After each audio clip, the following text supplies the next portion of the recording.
Within the last hour, former President Donald Trump made his first appearance since surviving an attempted assassination. He walked out to a roaring crowd at the Republican National Convention. Good evening. Thank you for joining us. I'm Brittany Johnson. We have team coverage of this huge political night. We want to get right to our Meredith Yeomans. Meredith, what's the latest? Brittany, just a head-spinning day of events for the former president. 48 hours after he survived that attempted assassination, he named his running mate, had a federal classified documents case against him dismissed. Then tonight, he made his first public appearance since officially becoming his party's nominee for president. It was the moment of the night. Former President Donald Trump ear bandaged from a bullet wound over the weekend, making his first appearance at the Republican National Convention alongside his newly selected VP candidate, Ohio Senator J.D. Vance. Before official RNC business began this afternoon, a moment of silence for the victims of the attempted assassination at Trump's rally Saturday. Thank you. Nearly 2,500 delegates from across the nation are attending the convention in Milwaukee, officially selecting Trump as the Republican presidential nominee. Texas GOP Chair Abraham George from Collin County delivered the state's roll call vote. We cast all 161 of our delegates.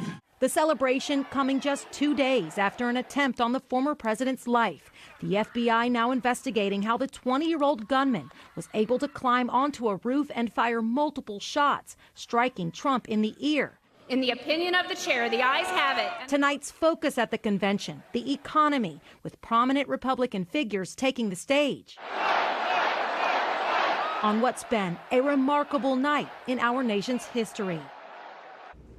Former President Trump is set to formally accept his party's nomination at the RNC on Thursday. Brittany.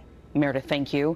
And of course, we know the Republicans will be using their convention to send a message to voters. NBC5's Phil Prazans is in Milwaukee. We know the weather forced him inside tonight. But Phil, what are your takeaways from day one? What does the GOP need to accomplish this week?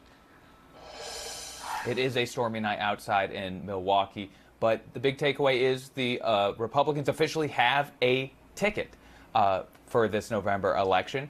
Later this week, we expect them to approve the party platform, which is a key document, and it has changed drastically from years in the past. It's now made really in the complete image of the former President Donald Trump and where he wants to take the party. We also expect to hear from the former president. He'll give a speech, and the latest reporting from Politico shows that he has changed his speech after the attempt on his life. It was going to be more us versus them, talking about the Democrats critiquing the Biden administration more. It now appears it will be much more positive, trying to use this moment when he has the moral high ground, call for a positive vision for the future, call for unity. It also shows that this campaign is much more disciplined under his new campaign managers, Chris LaCivita and Susie Wiles, compared to 4 years ago. It's better organized, better funded, more focus. It's only July. There still is a lot of time left in this political race, but at the moment, it appears that the momentum is on the Republican side. It could swing back towards the Democrats, but right now, at this convention, it is definitely a high note for the former president. All right, Phil, we'll continue following. Thank you so much. Also, earlier today, though, Democratic President Joe Biden spoke to NBC's Lester Holt. What was the big takeaway from that interview? Well, the Democratic Party has been in a bit of a tumultuous situation in the last couple of weeks about whether President Biden should run again. Now, after the assassination attempt of the former President Donald Trump, that conversation seems to have ended, and President Biden spoke about that with Lester Holt. Here's what he said. What I hear from you is that you made your decision. Are you still comfortable in that decision? Has anything changed in the last several days? No.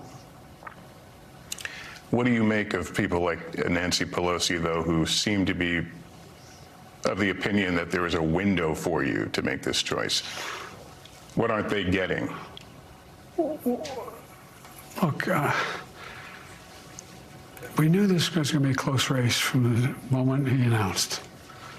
The idea that we are in a situation where, if you look at all the polling data shows a lot of different things, but there's no wide gap between us. It's essentially a toss-up race. if you were to continue to run and be officially nominated, what happens if you have another episode like we saw during the debate?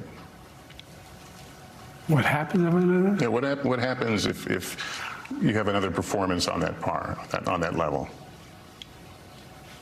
I don't plan on having another performance on that level.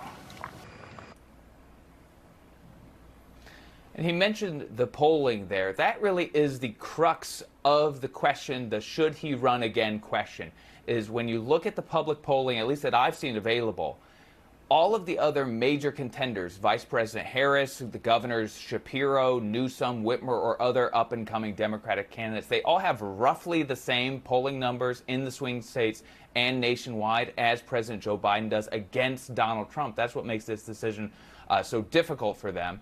But at the end of the day, it is only July. There's a lot more of this race to come. And in American elections recently, it's really about turnout. It's about who shows up on Election Day. So that's really going to lean into who has the best organization, who has the most money, and then who is the most disciplined in their campaign operation. And that we'll find out in the days ahead.